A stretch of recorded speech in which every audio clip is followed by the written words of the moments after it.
Welcome back, everybody. This is Ray from LiveWire. Now, 2017 has finally come to an end, so it's about time that we take notice of the greats and the ones we hate. So let's start off with the fun list. This is the top 10 worst films of 2017.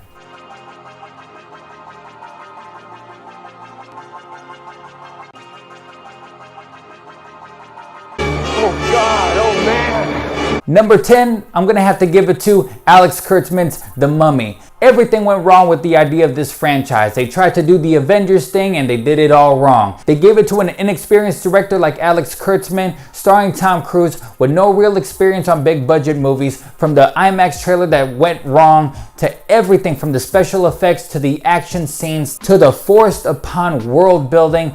Everything looked stupid, everything went wrong, and it already killed the franchise before it even began. The only thing we got out of this movie is Tom screaming.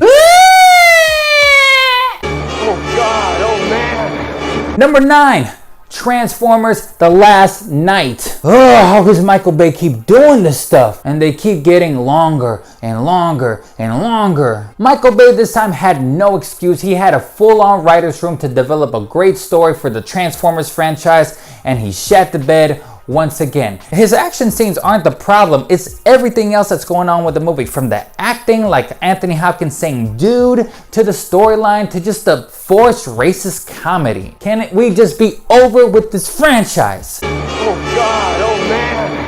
Number 8, we're gonna have to give it to Kingsman: The Golden Circle. After dropping a great teaser trailer that gave us all the hype and expectation that we wanted from this movie, why did we get Spy Kids 2? The cartoonish CGI, the bland as can be villain, you develop a great character like Colin Firth's character in the first one, just to shit on him in the second one. This is the only movie this year that I walked out of before the movie finished, and I'm fucking glad that I did. Oh God, oh man. Number 7 has to go to Geostorm. Somebody used global warming as a weapon, and Gerard Butler is the only scientist in space that can help us. Do I need to say more? Oh God, oh man. Number 6 has to go to All Eyes on Me. Benny Boom and L.T. Hutton did everything wrong with this movie. We didn't get to know the man, we hurt the myth, and we disrespected the legend. I mean, this movie made Notorious look good. I mean, this made me want the new edition movie to go to theaters instead of this one. This is the worst piece of shit biopic I have seen all year. Oh God, oh man. Number 5 has to go to Flatliners, and that's exactly what you get out of this movie, a flatline. It's a horror movie with no horror. A bunch of young medical students and Diego Luna try to figure out what they see in the afterlife, and next thing you know, they start getting all these superpowers. Next thing you know, they start seeing ghosts, and next thing you know, all you need to find out is that forgiveness is your answer. Why make a remake / sequel if you're not really gonna do a remake or a sequel? And why did you pay Kiefer Sutherland just to walk around doing nothing? Oh God, oh man. Number 4, talk about walking around doing nothing. Boo 2: A Madea Halloween. More like boo-hoo for my goddamn wallet. Tyler Perry swindled the system yet again and conned himself a $25 million budget, and I believe that he probably pocketed $20 million out of this budget. Because all it is just him talking to himself in drag, in costume, in different characters, just stretching the running time of this movie until it just kills us in the theater. Nothing about this movie is funny. There is no talent to be found in this movie, and I just feel conned for watching this movie. God damn it, Tyler Perry. Oh God, oh man. Number 3, we're gonna go with Home Again. So leave it to Nancy Meyers' daughter to make the worst Nancy Meyers movie ever made. Reese Witherspoon is a single mom that hooks up with a young teenager and lets this trio of Hollywood wannabes move into her house just because her kids need male role models. So let's bring in young strangers to just be the male role models for these kids and make funny looking faces like... I hope this woman never makes another movie again. Oh God, oh man.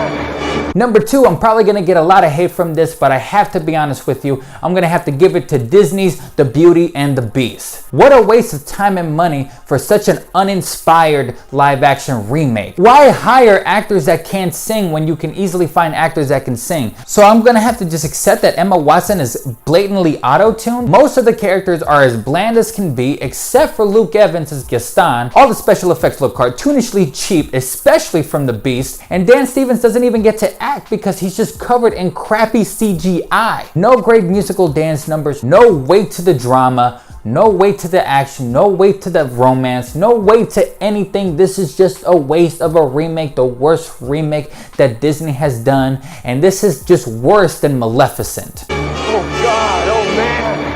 And number one, I'm gonna have to give it to the worst movie of the year. It is the worst movie of the year, but I have to admit that I love this movie so much for all the wrong reasons. I'm gonna have to give it to Thomas Alfredson's The Snowman. Holy crap, is this just a disaster on every freaking level. For some reason, this project is the only project in 2017 that didn't get any reshoots. Most of the actors are just sleepwalking through this movie. Poor Val Kilmer's just struggling to stay straight. But the story is just ridiculous, especially with a character named Harry Hole. This case is dirty. We're gonna need a Harry Hole to solve it. With all the incomplete subplot, twists, character turns, just random characters popping up here and there for no good reason, you just can't help but laugh. This is definitely the worst movie of the year, but this is gonna be a movie that I cannot wait to buy, show everybody with some drinks, get drunk, and just have a great time.